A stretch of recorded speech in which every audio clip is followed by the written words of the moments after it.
Bismillahirrahmanirrahim. Assalamualaikum warahmatullahi wabarakatuh. Alhamdulillah. Alhamdulillahi nahmaduhu wa nasta'inuhu wa nastaghfiruh wa na'udzu billahi min shururi anfusina wa min sayyiati a'malina may yahdihillahu fala mudilla lahu wa may yudlil falan tajida lahu waliyyan mursyida. Asyhadu an la ilaha illallah wahdahu la syarika lahu wa asyhadu anna Muhammadan abduhu wa rasuluh la nabiyya ba'da. Wa qala fi kitabihil karim, a'udzu billahi minasy syaithanir rajim. Bismillahirrahmanirrahim. Yarfa'illahu alladhina amanu minkum walladhina utul ilma darajat. Wa qala an-nabi sallallahu alaihi wasallam, man sadaka tariqan yaltamisu fihi ilman sahhalallahu tariqahu ilal jannah. Sadaqallahul azim wa sadaqar rasuluhul karim. Wa nahnu ala dzalika minasy syahidin wasyakirin walhamdulillahi rabbil alamin. Hadirin jamaah rahimakumullah, alhamdulillah puji syukur pada Allah Subhanahu wa taala. Di kesempatan yang berbahagia ini Allah Subhanahu wa taala kembali memberikan nikmat kepada kita. Salawat beriring salam adalah senantiasa kita haturkan pada kedua kita, junjungan kita Nabi besar Muhammad sallallahu alaihi wasallam. Semoga kita senantiasa istiqomah mengamalkan, menjalankan sunnah beliau hingga yaumil qiyamah. Amin ya rabbal alamin. Hadirin jamaah rahimakumullah, di pekan yang lalu kita sudah membahas beberapa adab makan dan minum dalam Islam. Di antara yang kemudian kita bahas di pekan kemarin, Nabi sallallahu alaihi wasallam mengajarkan kepada kita di antara adab kita makan dan minum itu membersihkan tangan kita atau mencuci tangan kita sebelum dan sesudah makan. Sebagaimana hadis Nabi sallallahu alaihi wasallam, barakatut ta'am al-wudu'u qablahu wal wudu'u ba'dahu. Di antara bentuk keberkahan makanan yang kita dapatkan ketika kita makan dan minum adalah kita mencuci tangan kita sebelum dan setelahnya. Kemudian adab yang berikutnya yang kita bahas di pekan kemarin, di antara adab makan yang diajarkan Nabi sallallahu alaihi wasallam adalah mengucapkan basmalah sebelum makan, sebagaimana yang disampaikan Nabi sallallahu alaihi wasallam dalam satu riwayat ketika Nabi berpesan kepada seorang anak kecil, ya gulam samillah wa kul biyaminik wa kul mimma yalik. Dalam hadis tersebut termaktub 3 langsung adab yang diajarkan Nabi kepada kita. Yang pertama kata Nabi, ya gulam, wahai anak kecil, karena pada waktu itu Nabi menasihati secara langsung seorang anak kecil. Ya gulam samillah, wahai anak kecil, kata Nabi, kalau makan baca bismillah. Wa kul biyaminik, makanlah dengan tangan kanan. Wa kul mimma yalik, makanlah makanan yang terdekat denganmu. Kemudian kita juga membahas pekan kemarin adab, di antara adab makan yang diajarkan Nabi sallallahu alaihi wasallam adalah tidak meniup makanan dan minuman yang kita konsumsi. Kalau dia masih panas, maka tunggu dulu sampai kemudian agak dingin. Ya, dilarang meniupnya karena ketika kita meniup itu kita mengeluarkan karbon dioksida dan itu beracun, ya. Kemudian Nabi juga di antara adab yang diajarkan kepada kita larangan membiarkan makanan berserakan. Kalau ada makanan yang jatuh, makanan yang tumpah, maka kita diminta oleh Nabi sallallahu alaihi wasallam untuk mengambilnya, mengangkatnya, membersihkan bagian yang kotor, ya, membuang bagian yang kotor, kemudian mengkonsumsinya kembali. Ya. Hadirin jamaah rahimakumullah, insyaallah di kesempatan yang berbahagia ini kita masih membahas tentang adab makan dan minum, dan insyaallah kita masuk pada adab yang berikutnya yang saya kutip dari kitab Riyadhus Shalihin karya Imam An-Nawawi. Di antara adab makan dan minum yang diajarkan Nabi sallallahu alaihi wasallam berikutnya adalah adab makan dan minum, ya. Adab memenuhi undangan pada saat seseorang sedang yusalli. Wa in kana muftiran falyut'am. Rawahu Muslim. Jamaah rahimakumullah, apa yang disampaikan Nabi sallallahu alaihi wasallam dalam hadis ini, kata Nabi dari Abi Hurairah radhiyallahu an, apabila salah seorang dari kalian diundang ke suatu jamuan, ya, diundang makan maksudnya, di sana ada jamuan makan dan minum, maka hendaklah ia memenuhi undangan tersebut. Ya, karena di antara hak seorang muslim itu di riwayat yang lain Nabi sebutkan hakul muslim alal muslim sittun. Hak seorang muslim dengan muslim yang lainnya itu ada 6. Fa idza da'aka fa ajibhu. Di antara yang 6 itu kata Nabi kalau dia mengundangmu fa ajibhu. Maka jawab undangannya atau balas undangannya atau dalam bahasa lain datang dan penuhilah undangannya. Nah, dalam hadis ini kata Nabi, "Idza du'iya ahadukum falyujib." Jika salah seorang di antara kalian diundang, maka penuhilah undangannya, ya. Kemudian dalam hadis lanjutannya, "Fa in kana sha'iman falyusalli." Kalau seandainya pada waktu itu kalian sedang berpuasa, falyusalli kata Nabi. Ini salli ini Pak, ini maknanya satu diantaranya adalah doa, bukan salat ya. Jadi falyusalli itu maknanya adalah doakan. Jadi kalau kita diundang oleh salah seorang diantara kita, Nabi perintahkan kepada kita falyujib, penuhi undangannya. Fa in kana sha'iman falyusalli. Kalau seandainya kita sedang berpuasa pada waktu diundang tersebut, maka doakan yang mengundang tadi. Ya, tetap penuhi, kemudian doakan. Wa in kana muttiran falyut'am. Kalau seandainya pada waktu itu kita tidak berpuasa, maka makanlah. Ya. Nah, jadi ini antara adabnya, Pak, yang diajarkan Nabi SAW kepada kita. Nah, dalam hadis ini apa yang kemudian diajarkan Nabi kepada kita? Yang pertama, kata Nabi SAW tadi, idza da'a ahadukum falyujib. Ya. Yang pertama yang diajarkan Nabi kepada kita, kalau ada orang yang undang kita, maka penuhilah undangan orang tersebut. Ya, biasanya kalau kita diundang, Pak, maka setidaknya kalimat yang mesti kita ucapkan adalah insyaallah. Ya. Malam ini jangan lupa datang ke rumah insyaallah. Ya. Cuman kadang ada juga orang meragukan, Pak. Kalau insya Allah tidak datang katanya kan. Nah, tapi memang harus insya Allah jawabnya, Pak. Bukan berarti kemudian kita insya Allah mengingkari tidak datang. Insya Allah itu ya jika Allah berkehendak. Itu jawaban yang benar. Jadi kalau kemudian ada orang yang macam-macam, terserah. Karena jawaban yang tepat ketika orang mengundang kita, maka ucapkan insya Allah. Ya. Kemudian dalam hadis tadi dijelaskan Nabi SAW, ya, wa in kana sha'iman falyusalli. Ya. Jika sedang berpuasa, maka hendaklah kemudian kita mendoakan orang tersebut. Nah, mendoakan ini jamaah rahimakumullah itu tidak hanya sekedar kita mendoakan. Tapi apa? Kita tetap datang, ya. Kecuali misalnya memang ketika diundang itu kita tidak bisa datang karena ada keperluan tertentu yang menyebabkan kita tidak bisa datang. Tapi selama bisa datang, maka datanglah. Nanti kalau datang, kalau kita puasa, sampaikan kita puasa. Kita kemudian doakan yang bersangkutan. Nah, berkenaan dengan ini, para ulama kemudian menjelaskan yang saya kutip tadi di kitab Riyadhus Shalihin, ya. Fa idza hadarat fa in kana mubtiran fakulu. Ya. Kalau hadir kemudian kita tidak berpuasa, fakulu. Wa in kunta sha'iman fada' li sahibit ta'am. Kalau seandainya sedang berpuasa, ya, maka doakan. Wa akhbaruhu bi annaka sha'im.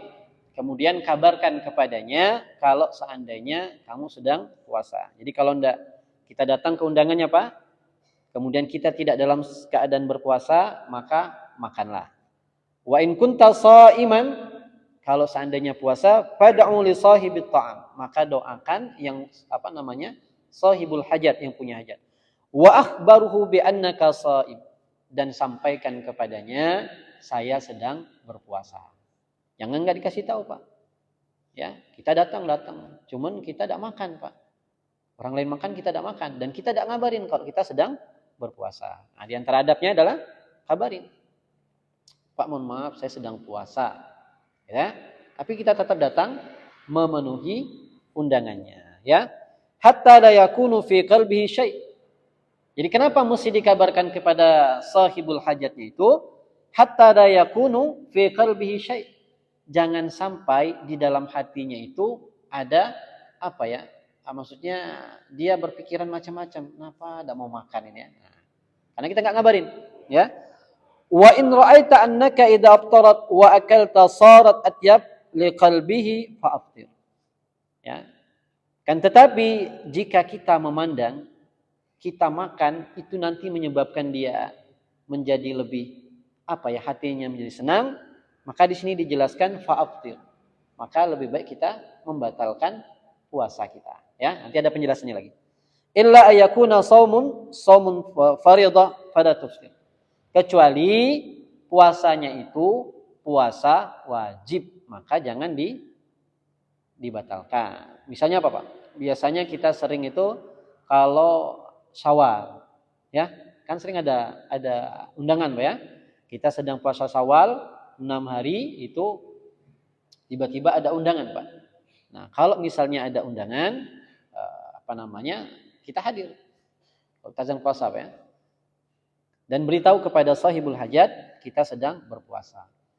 Kalau menurut kita makan, kita berbuka, itu menyenangkan hati si sahibul hajat, maka berbukalah. Ya? Kalau puasanya puasa sunnah. Tapi kalau seandainya dia puasa wajib, maka lanjutkan puasanya. Tapi ingat tadi tetap mengabarkan, ya.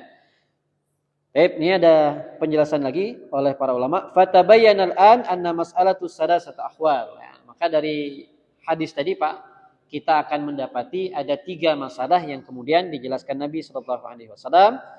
Idza da'aka wa anta muftir fakul. Yang pertama, dalam hadis tadi dijelaskan, kalau kita diundang dan kita dalam keadaan tidak berpuasa, maka makan. Kadang ada juga Pak orang diundang, dia tidak berpuasa, tapi nggak makan, Pak. Ada juga kayak gitu, Pak. Itu kurang tepat, gitu ya. Jadi kalau sudah diundang, kita tidak dalam keadaan berpuasa, maka makan. Gitu ya. Yang kedua, idza da'aka wa anta shaum wa anta shaimun shaumun fardhah fala ta'kul wa la tuftir. Apabila kamu diundang, ya, kemudian kamu berpuasa, puasanya puasa wajib, misalnya dia bayar utang, Pak. Ya, dia puasa karena bayar utang, fala ta'kul wa la tuftir, maka jangan makan dan jangan berbuka. Tapi apa tadi? Beritahu di awal. Pak, mohon maaf, Pak, saya sedang puasa. Puasa saya puasa wajib. Saya berutang, kemarin sakit pas Ramadan, Pak. Jadi mohon maaf nih, saya tidak bisa makan. Tapi kita tetap hadir. Kemudian kita doakan yang bersangkutan. Nah, yang ketiga, idza da'aka wa anta shaimun shaumun nafil fa anta bil khiyar. Yang ketiga, kalau diundang wa anta shaimun dan kita dalam keadaan berpuasa, puasanya adalah shaumun nafil. Nafil itu puasa sunnah, ya. Fa anta bil khiyar, maka bagimu ada pilihan. Jadi kalau dia puasanya puasa wajib, jangan makan dan jangan berbuka. Karena puasanya puasa wajib. Ya. Kalau dia puasanya puasa sunnah, maka apa? Kita boleh memilih. Apa di antara pilihannya? Ya, kalau dia puasanya puasa sunnah, in syi'ta fa'abtir wa kul. Kalau kamu mau, maka berbukalah dan makanlah. Ya, untuk menyenangkan sahibul hajat. Wa in syi'ta fala ta'kul. Kalau misalnya kita tetap mau melanjutkan puasa kita walaupun itu puasa sunnah, Pak, ya, maka jangan makan. Ya, kalau puasanya puasa sunnah. Ini khiyarnya, Pak, pilihannya. Yang pertama tadi, kalau kita pengen makan, menghargai sahibul hajat mengundang kita dan kita posisi dalam puasa sunnah, batalin puasa kita makan. Pilihan yang kedua, kalau kita tidak mau makan, tidak mau membatalkan puasa kita, maka jangan makan. Ya. Kemudian apa? Wa akhbirhu bi annaka shaimun. Dan kabarkan kepada ahlul bait, sahibul hajatnya, kalau kita sedang berpuasa. Baik, ini adabnya, Pak, ya. Nah, jadi bisa jadi nanti kita akan mendapati satu waktu kita diundang dalam keadaan seperti ini. Sedang puasa gitu kan ya. Nah, jadi kalau dia puasanya puasa wajib tadi, maka jangan dibatalin. Terusin puasanya. Kalau puasa sunnah, maka tadi ada dua pilihannya. Berbuka atau kemudian tidak berbuka. Kalau berbuka, makanlah kemudian buka puasa kita. Kalaupun tidak, kabarin. Beritahu kepada sahibul hajat kita sedang berpuasa. Ya? Nah, kenapa tadi misalnya kalau yang sunnahnya itu ada pilihan. Yang namanya sunnah kan itu boleh kita tinggalkan. Tapi kalau yang wajib kan harus dilaksanakan. Maka yang wajib itu Pak, itu dia didahulukan atas yang sunnah. Karena kita sedang melaksanakan puasa wajib. Sama misalnya, kalau sudah qomat Pak, maka tidak ada lagi aktivitas lain. Kecuali apa? Sholat. Yang sholat sunnah pun, kalau sudah qomat, tidak boleh memaksakan diri sholat sunnah. Ya, misalnya sudah qomat Pak. Dia baru sholat sunnah Pak. Nggak boleh. Karena kalimat qad qamatis shalah, sholat sudah mau dilaksanakan. Termasuk Pak, saya pernah mengingatkan itu. Ada pengurus masjid, mohon maaf ini, ada di salah satu masjid. Itu ketika sudah qomat, baiknya tidak berbicara lagi. Kecuali kalimat imam yang sawu sufufakum. Lurus rapatkan shaf kalian. Karena kan perintah dari muazzinnya jelas. Qad qamatis shalah, sholat sudah mau dilaksanakan. Ya, terkadang ada juga kita ada mengumumkan suatu. Itu kurang tepat, ya. Boleh diumumkan nanti kalau setelah sholatnya. Karena kalimat qad qamatis shalah itu sholat sudah mau dilaksanakan. Yang sholat sunnah saja itu sholatnya harus dibatalkan kalau dia sedang sholat. Gitu ya. Itu kalau misalnya baru pertama sholat Pak, kita Allahu Akbar, tiba-tiba sudah qomat, maka baiknya batalkan sholat kita. Kalau udah terakhir gimana? Misalnya udah tahiyat akhir Pak, selesaikan tahiyatnya. Gitu ya. Nah yang qomat juga sudah lihat Pak. Kalau ada yang masih sholat, jangan buru-buru mau qomat. Kadang kan ada. Orang ada yang masih sholat Pak, tiba-tiba dia masuk, Allahu Akbar. Nah itu jangan. Terus juga perlu diingatkan juga, yang qomat itu dialah yang muazzinnya Pak. Yang bukan muazzin jangan qomat. Sering terjadi Pak ya. Dia yang bukan muazzin Pak, bukan dia yang azan. Sering terjadi Pak. Itu baiknya jangan. Yang muazzin itu yang punya hak untuk qomat. Kecuali muazzinnya tiba-tiba pingsan. Nah, maka boleh digantikan sama yang lain. Tapi kalau selama muazzinnya masih sehat, masih segar, ya kita tidak punya hak kemudian tiba-tiba langsung Allahu Akbar. Gitu ya. Sementara masih ada yang sholat di pojok sana, ya. Baik. Nah, hadirin jamaah rahimakumullah. Jadi ini hadis yang pertama yang menjelaskan kepada kita tentang kondisi ketika kita sedang berpuasa, kemudian kita diundang, ya. Dan dalam hadis tadi Nabi juga mengajarkan kepada kita tentang etika sosial, Pak. Jadi etika sosial kita bermuamalah di tengah-tengah masyarakat. Karena kita hidupnya hidup bermasyarakat, Pak, maka kita punya kewajiban menghormati saudara kita sesama muslim, ya. Tip ini yang pertama. Yang kedua, hadirin jamaah rahimakumullah, ini masih sama adab tentang makan dan minum. Adab jika kita menghadiri undangan jamuan makan, kemudian diikuti oleh seseorang yang dia tidak diundang, Pak. Pernah tidak kayak gini? Kita kondangan kemana, Pak? Kita kondangan misalnya nikahan siapa gitu kan. Kita tidak masuk dalam daftar undangan itu, Pak.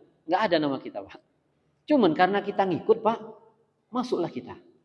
Nah, ternyata itu ada hadisnya, Pak. Pernah nggak kita ngalamin kayak gini, Pak? Kadang ada juga, Pak. Dia juga memang tidak diundang, tapi nanti ngaku sama penerima tamu, kawan SD katanya kan. Biar bisa makan ke dalam gitu kan. Nah, ngaku-ngaku ya. Padahal yang nikah aja nggak kenal sama dia, Pak. Namun ngaku-ngaku kan saya kawan SD-nya, Pak. Udah lama. Nah, kalau SD kan mungkin nggak ingat lagi kan. Nah, ya. Nah, ternyata itu ada hadisnya diajarkan Nabi Shallallahu Alaihi Wasallam, ya.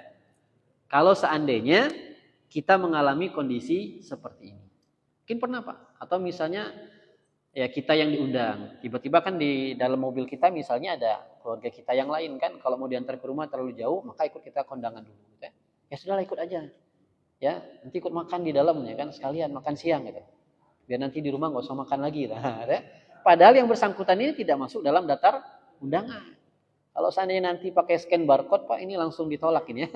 Tolak sistem dia. Nah, ya. Baik. An Abi Mas'ud Al-Badri radhiyallahu an qala, ya. Dari Abi Mas'ud radhiyallahu an, beliau berkata, da'a rajulun an-nabi sallallahu alaihi wasallam li ta'amin san'ahu lahu khamisan khamsatah. Ya. Fatabi'ahum rajulun. Falamma balagha al-bab qala an-nabi sallallahu alaihi wasallam, inna hadha tabi'ana. Fa in syi'ta an ta'dana lahu wa in syi'ta raja'a. Ya. Muttafaq alaih. Nah, hadisnya sahih ini, Pak. Kalau disebut muttafaq alaih, berarti yang meriwayatkan hadis ini dua orang langsung, Bukhari dan Muslim. Itu hadisnya kuat biasanya. Nah, dari Abi Mas'ud radhiyallahu an, beliau berkata, Nabi sallallahu alaihi wasallam bersabda, da'a rajulun Nabi sallallahu alaihi wasallam li ta'amin. Ya. Jadi disebutkan dalam hadis ini, Pak, Nabi sallallahu alaihi wasallam itu diundang oleh salah seorang sahabat. Li ta'amin san'ahu lahu khamisan khamsata. Nabi diundang oleh salah seorang sahabat itu, dalam undangan itu ada 5 orang yang diundang, termasuk satu diantaranya adalah Nabi. Jadi ini undangan terbatas, Pak. 5 orang saja diundang, ya. Fatabi'ahum rajulun. Nah, jadi 5 orang yang diundang ini, termasuk satunya Nabi, itu ada satu yang ikut, Pak. Ya, cuman tidak disebutkan di hadis ini siapa yang ikutnya. Falamma balagal bab, ketika sudah sampai di depan pintu si ahlul bait yang punya hajat, qala Nabi sallallahu alaihi wasallam, lalu Nabi menyampaikan sesuatu kepada si sahibul bait, sahibul hajatnya. Kata Nabi, inna hadza tabi'ana. Ini ada yang ikut kami nih katanya, ada satu orang yang ikut kami. Gitu ya? Nah, terus dikasih tahu ya. Fa in syi'ta an ta'dana lahu. Kalau seandainya engkau engkau bolehkan, engkau izinkan, ya dia masuk, ya. Wa in syi'ta raja'. Kalau seandainya engkau tidak izinkan, maka dia pulang. Nah, jadi izin dulu, Pak. Nabi saja izin, ya. Kadang kan ada juga orang menganggap remeh, enggak ada apa-apa dah, nyage dek tahu kajina. Nah, itu tidak boleh, Pak, ya. Langsung kita kita ajak makan, itu tidak boleh, Pak. Itu adabnya. Berarti kalau seandainya dia tidak diundang, Pak, dia tamu tidak diundang, kemudian dia makan, apa status makanannya? Haram. Ya, karena dia tidak diundang. Sudahlah tidak diundang, Pak, makan paling banyak, Pak. Nah, ya. Kan paling banyak, pulang minta souvenir pula, Pak. Nah, itu ya. Ini yang tidak tepat ini, ya. Jadi hadirin jamaah rahimakumullah, ya. Dalam hadis ini apa yang diajarkan Nabi SAW kepada kita, ini yang pertama adalah Nabi mengajarkan kepada kita adab mengikuti undangan. Jadi kalau kita mengikuti undangan, Pak, kalau memang ada orang yang tidak masuk daftar undangan tadi, kita minta izin dulu. Ya. Nah, izinnya kayak tadi. Kalau kamu bolehkan masuk, ya alhamdulillah gitu. Kalau kamu tidak izinkan masuk, ya sudah, dia pulang saja. Ya, itu adabnya, Pak. Jadi Nabi mengajarkan pada kita adab yang begitu luar biasa, ya. Kemudian Nabi ketika tadi ngajak sahabat itu kan Nabi tidak tidak cegah, ya. Mungkin ada juga ikutlah katanya. Nabi tidak langsung kada boleh ikut, kada diizinin gitu. Coba Nabi menjaga perasaan sahabat tadi, Pak. Bisa jadikan sahabat ini ngelihat Nabi itu berangkat, dia pengen ikut, Pak. Tapi Nabi tidak melarang. Ini kan Nabi itu menjaga perasaan, Pak. Ya. Kadang ada juga, Pak, orang mangkal, Pak. Kan yang ikut terus kan, ya. Akhirnya kan dia mungkin jadi kecewa, Pak. Mungkin pada waktu itu dia dalam keadaan lapar. Pak, ya. Jadi misal ada kawan kita, Pak, ini ada masuk undangan, terus mau ikut kita, Pak, ajaklah, Pak. Oh, yang hendak diajak, Pak. Kasihan, Pak. Bisa jadi yang bersangkutan tengah lapar, Pak. Nah, ya, ini sahabat Nabi itu gitu, Pak. Tapi Nabi mengajarkan apa tadi? Nabi minta izin dulu. Jadi sebelum masuk ke dalam rumahnya, Nabi minta izin terlebih dahulu. Dan yang luar biasa lagi tadi Pak, sahabat tadi Pak, itu mengizinkan, silahkan katanya. Nah, ini bentuk apa? Kedermawanan. Gitu? Nah, jadi kita sebagai ahlul bait juga sama Pak.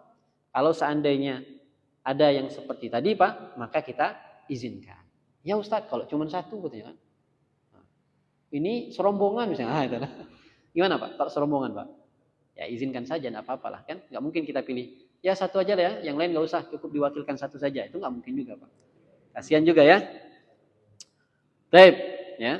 Jadi kemudian di sini juga dijelaskan ada beberapa penjelasan dari ulama di sini ya.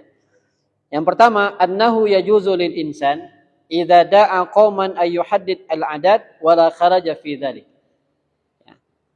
Dalam hadis tadi itu dijelaskan yajuzu lil insan, boleh bagi seseorang idza da'a qauman, kalau seandainya dia mengundang satu kaum atau mengundang seseorang, ayyuhaddid al-adad wala kharaj fi dzalika. Kemudian dia membatasi undangannya. Boleh enggak Pak? Boleh, silakan. Gitu ya. Jadi kita membatasi undangan Pak. Bahkan kemudian kita pilih-pilih. Oh, ini saja yang diundang. Ya, jadi ada daftar nama undangannya Pak. Ya. Ya, itu boleh enggak masalah. Ya. Kenapa boleh? Wa ba'dun nas yaqulu, akan tapi ada juga sebagian orang mengatakan innahu idza haddada al-adad fa innahu bakhil. Ya, padahal ada juga yang mengatakan Pak, wah itu kok undangannya dibatasin gitu. Dasar orang pelit gitu ya. Itu yang tadi enggak diundang Pak. Masa main batas-batasin katanya, dasar pelit gitu kan. Ada kayak gitu, ada yang kayak gitu Pak. Padahal boleh kalau seandainya kemudian kita membatasi undangan. Walakin yaqulu qad yakunul insan qalilan dzatal yad. Kenapa tadi kemudian dibatasin itu? Bisa jadi ada orang yang mengundang itu dia memang punya keterbatasan Pak dari sisi finansial. Kalau seandainya harus diundang semuanya Pak, waduh nggak sanggup dia. Maka kemudian dia pilih-pilih. Ini saja yang kemudian katanya diundang. Gitu? Nah, itu jadi tidak masalah Pak. Kalau kita membatasi undangan yang kita undang orang-orang tertentu saja boleh. Gitu? Kemudian dalilun ada jawad ittiba'i rajulun lil mad'uwin la'allahu yasulu 'ala ta'am.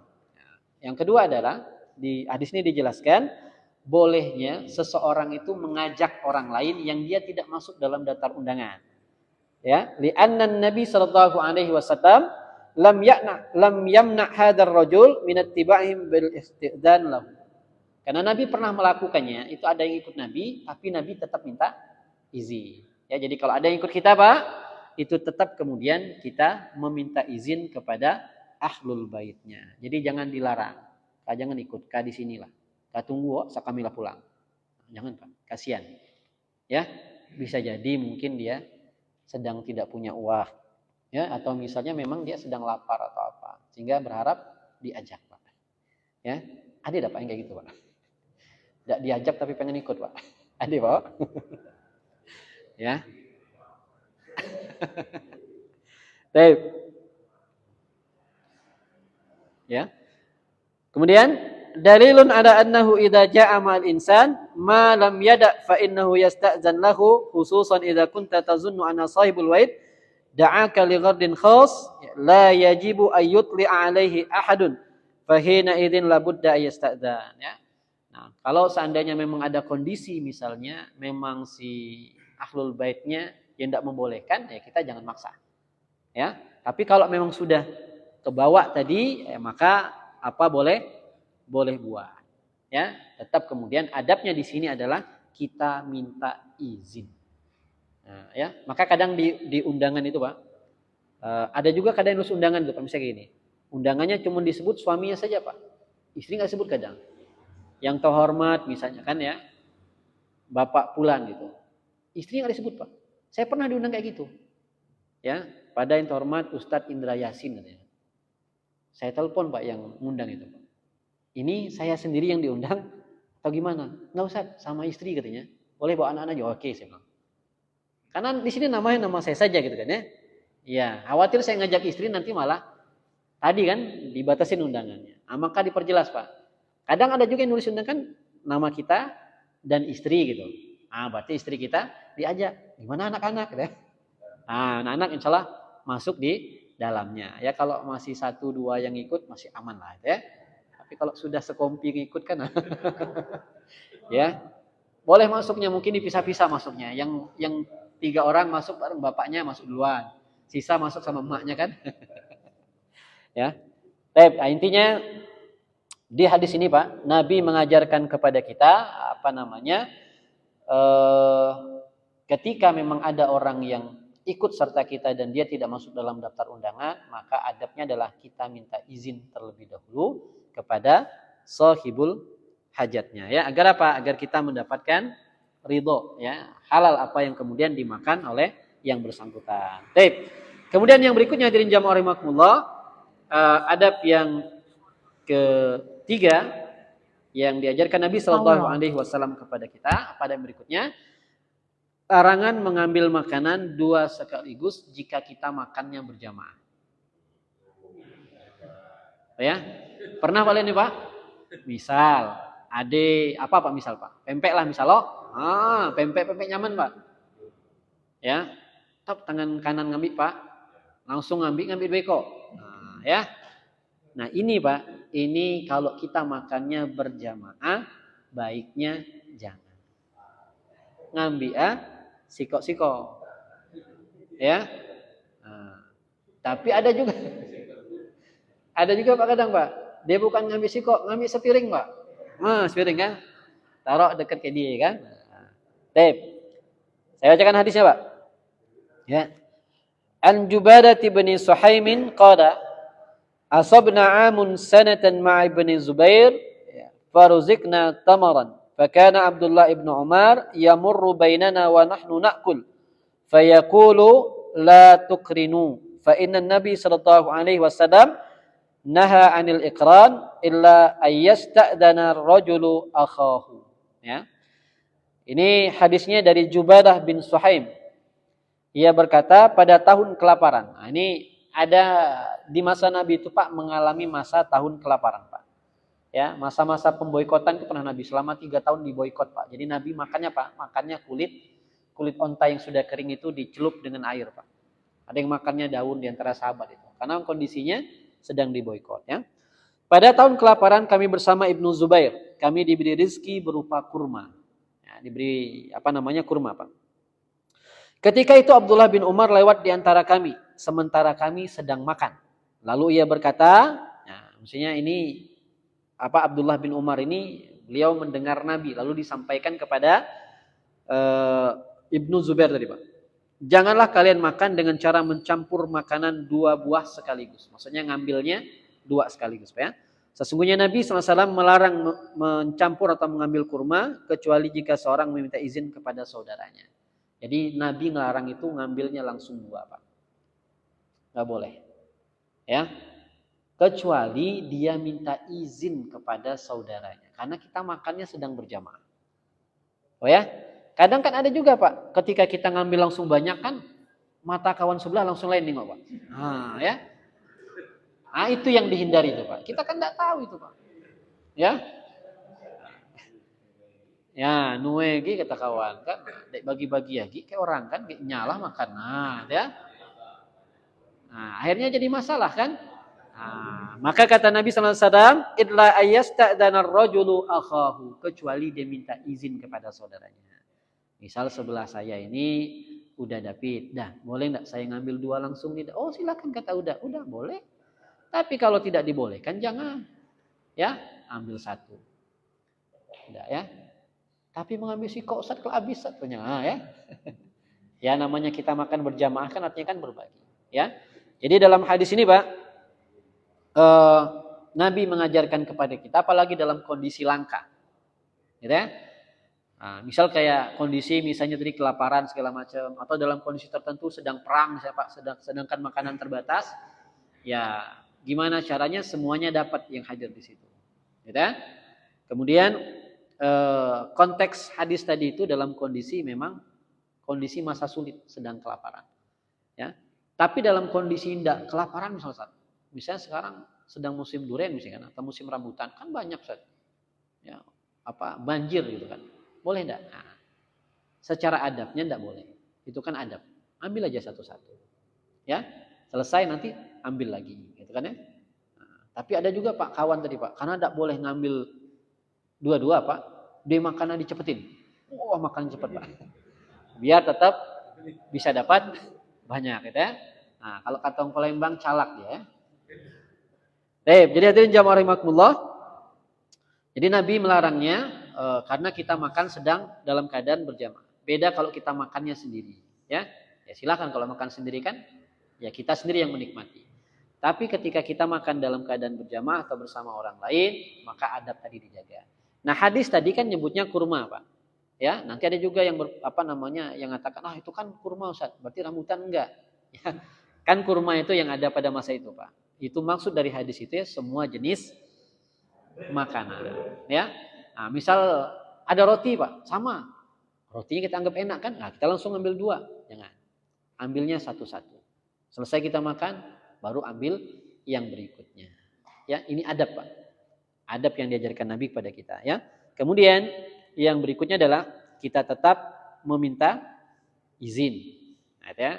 Boleh ngambil tapi kemudian minta izin kepada jamaah yang tadi makan bersama kita. Baik, hadirin jamaah rahimakumullah, inilah beberapa adab ya. Masih banyak ini Pak. Ada sekitar 20 lebih itu hadisnya itu. Ada 20 sampai 30-an itu. Ya, ini baru beberapa hadis ini yang kita bahas. Dan masih banyak lagi yang lainnya ya. Bahkan nanti ada yang lebih ekstrim lagi tuh Pak. Tapi nanti ya kita sampaikan nanti. Itu adab semua yang diajarkan Nabi kepada kita. Dan untuk malam ini kita cukupkan di 3 ini saja. Tadi adab yang pertama, kalau diundang kita dalam kondisi puasa itu ada adab yang diajarkan Nabi ya. Kemudian yang kedua, adab ketika kita diundang tapi ada yang ikut bersama kita yang dia tidak masuk dalam daftar undangan. Ternyata juga ada adabnya. Kemudian yang ketiga, ketika makan itu Nabi melarang ngambil langsung 2 sekaligus. Tapi ngambillah satu-satu. Boleh ngambil 2 itu dengan seizin orang yang ada makan bersama kita tadi. Tapi itu saja. Silakan mungkin ada yang ingin tanya berkenan dengan materi kita pada malam hari. Silakan. Silakan.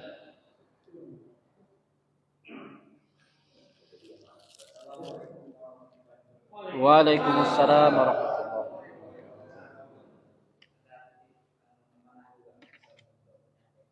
Iya. Ada 2 ya.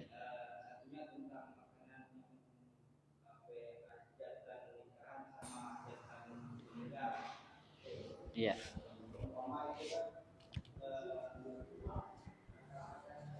Dia masuk rekaman. Nah, jadi yang Rahmat tanyakan itu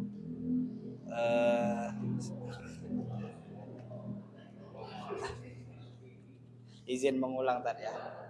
Jadi yang untuk ditanyakan tadi itu ada 2 perkara. Satunya itu tentang hajat pernikahan dan kematian. Biasanya kan ada yang bawa pulang tuh Tad. Iya. Nah, itu hukumnya bagaimana Tad? Satu, yang keduanya yang tadi Tad, yang untuk hajatan anak sirat dan tersurat tadi kan. Yang tersurat kan misalnya ada kiriman surat undangan. Nah, kita nih kawan dari kecil. Misalnya kawan sekolah lah atau kawan kuliah, tapi nggak ada kontak lagi, nomor HP nggak ada lagi. Tapi kan kita kenal dengan yang tuan rumah kan. Nah jadi itu hukumnya bagaimana Tad? Kadang-kadang nggak terundang Tad, bukan nggak ngundang ya. Kadang-kadang datang maksudnya kayak ya kan kadang-kadang tuh nggak terundang dengan surat, tapi mau ngundang tapi lu nggak ada nomor ya gitulah kurang lebihnya. Iya. Jadi hukum dia datang kalau nggak diundang ya? Itu kan beda konteks nih, makanya saya langsung nanya kan agak tabu kan. Itu aja sih. Wabillahi taufiq walhidayah. Wassalamualaikum warahmatullahi wabarakatuh. Baik. Ya. Kan dalam hadis tadi jelas itu ya. Fa idza da'aka fa'ajibhu. Kalau diundang penuhi undangannya. Nah, kalau seandainya kita tidak diundang gimana? Apakah kemudian kita harus datang? Ya tidak punya kewajiban datang kalau kita tidak diundang kan, ya dia nggak ngundang kita gitu kan, walaupun kita kenal dan sebagainya, yang kita tidak diundang gitu, jangan maksa. Tapi di hadisnya yang disebut Nabi tadi, idza da'aka fa'ajibhu, itu kalau benar-benar diundang maka datanglah. Kalau tidak ya nggak masalah kita datang gitu kan. Tapi kalau kita ternyata pengen menghadiri gitu kan, karena saya kenal dari kecil dan sebagainya, ya boleh-boleh saja gitu kan ya. Mungkin dia lupa nama kita, tidak masuk dalam daftar gitu kan ya. Ya, dulu kita datang karena ini sahabat dekat kita dan sebagainya, silakan saja. Oh ya, kelak mengku nikah kedatang walaupun tidak diundang. Oh ya, itu berarti kan diundang lah. Hanya kemudian dia lupa nama kita tadi. Kemudian yang berikutnya adalah gimana yang bawa-bawa besek ya. Tiba-tiba udah bawa segala macam. Kalau memang dikasih oleh ahlul bait silakan. Yang tidak boleh itu tidak dikasih. Jangan ambil kan? Misalnya ahlul baitnya yang punya hajat tidak pernah mengizinkan kita bawa, Pak. Tiba-tiba di plastik enggak? Kita langsung nyedok Pak, itu enggak boleh. Tapi kalau memang diberi, ya alhamdulillah, ambil, enggak masalah. Yang enggak boleh itu kalau enggak dikasih, Pak. Sudahlah enggak dikasih, enggak diundang pula misalnya kan. Ya, itu parah itu ya. Nah, selama dikasih atas izin si sahibul hajat silakan, gitu. Tapi kalau enggak dikasih maka baiknya jangan. Tapi kita cukup kan ya, Pak ya? Karena ada yang menunggu di luar, Pak ya. Undangan di luar ya. Baik, kita tutup dengan baca lapas hamdalah. Subhanakallahumma rabbi wa bihamdika asyhadu an la ilaha illa anta astaghfiruka wa atubu ilaik. Bila sabil haq. Assalamualaikum warahmatullahi wabarakatuh. Silakan Pak di depan.